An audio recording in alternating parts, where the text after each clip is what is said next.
Sporting KC finish on a high note. Mixed results for MLS in CONCACAF Champions League and Copa America 2016 coming to America next on The Daily.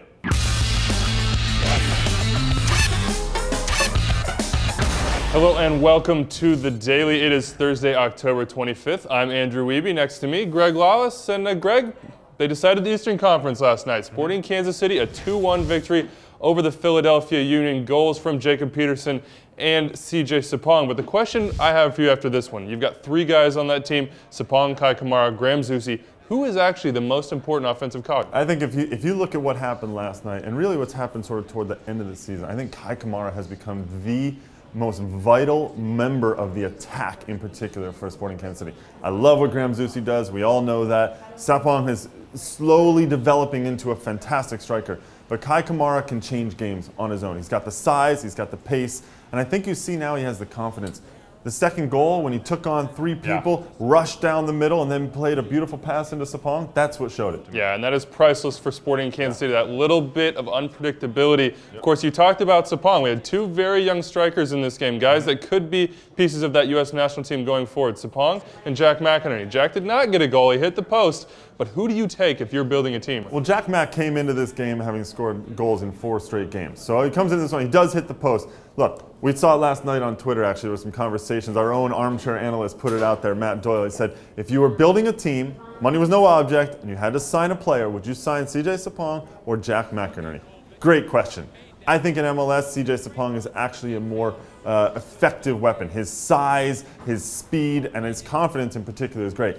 Jack Mack, though, I think his ability to run off the ball, it's very Wando-esque. He's going to mature into being a true jewel of a striker. Yeah, still very, very young. I didn't answer the question, did I? Well, yeah, so who are you I'm thinking? going to take Jack Mack just because I love having him play like that. That's your boy. That is your boy. Well, we'll have one more opportunity to see Jack Mack play this year. Philadelphia will host New York on Saturday. That game, 1:30 p.m. on NBC. Of course, while Sporting Kansas City was finishing up their regular season, a few MLS sides in regional play. The CONCACAF Champions League going strong on Wednesday. The big one from MLS concerns Seattle Sounders, a 3-1 victory over Marathon. A big one. Sammy Ochoa, that guy just cannot stop scoring. All he does is score goals. I think he's got 8 goals now in all competitions. I saw something on Twitter last night. They were looking at how many goals he scores per 90 minutes, and it's like 1.08. He's good for a goal a game when he actually plays, which is pretty astounding in that. Okay. Seattle in a great position. They're going to be a top 3 seed going into the quarterfinals, which means they will avoid most likely all of the Mexican teams. Very big. Which is huge. That's huge. Very, very big for them. Of course, finished up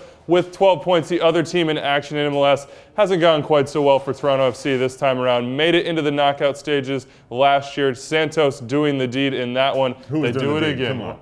Well, they did it again. Herculez Gomez knocked them out. The lone goal in that 1-0 victory, not quite what they wanted. No, not. But, you know, Herc got a great goal in this one, and that's all he does. If Sammy Ochoa is the one, Herc just scores goals, especially in CCL. He seems to really be driven to, let's say, stick it to all the other people in the Confederation. Yeah, he said he's aiming for that Club World Cup. Of course, made it there with Pachuca a few years back. The only other game on Thursday night, one more. This one does not have any sort of implications other than seeding. Seeding. LA Galaxy are already there. They'll take on Isidro Metapan at Isidro, 10 p.m. on Fox Soccer Channel. How important is this one as far as that goes? You know, this actually is a pretty big game. They need to get a win. In the other group that's playing on Thursday night, you have Guadalajara playing against Xelajú from Guatemala. Depending on how that result goes, most likely Guadalajara, Chivas will go through.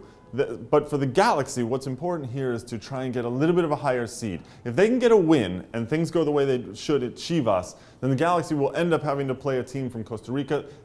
Or if Xelajú wins, they will end up playing them. So that's where this becomes so important. For the MLS teams, they want to avoid the Mexican teams as long as possible, get as close to the final as they can before they then have to take the Mexican teams. Yeah, definitely have to set yourself up for success in this one. Expect an LA Galaxy lineup of mostly reserves. That's how they've pushed their way through in this one. Once again, that game 10 p.m. on Fox Soccer Channel.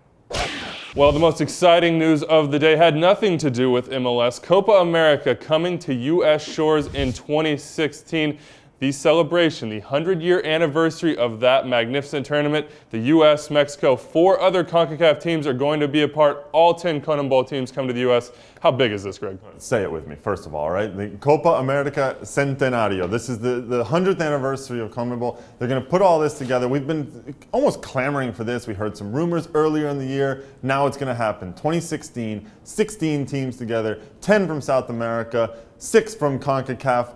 This is going to be fantastic. All across the United States, it's going to be a big, huge celebration of soccer, I think, in that year. And honestly, this is a year of the European Championship, so I think it's going to really compete now with the European Championship. It's going to be a rival tournament that, in a way that the South American Championship usually isn't. Let's say globally. Now I think this goes global for the Copa America. Certainly in the biggest media market in the world here in the U.S. A huge one. I think everyone who's a soccer fan here in the U.S. and maybe even some outside of it, definitely looking forward to this one. I think a lot of people, who's going to win it though? I'm going to go with Brazil. I'm going to go with Brazil. Mexico a close second in that one. Mexico's going to be a good team. I'm going to go with Argentina. An easy one too. An easy one? You got Messi. Oh.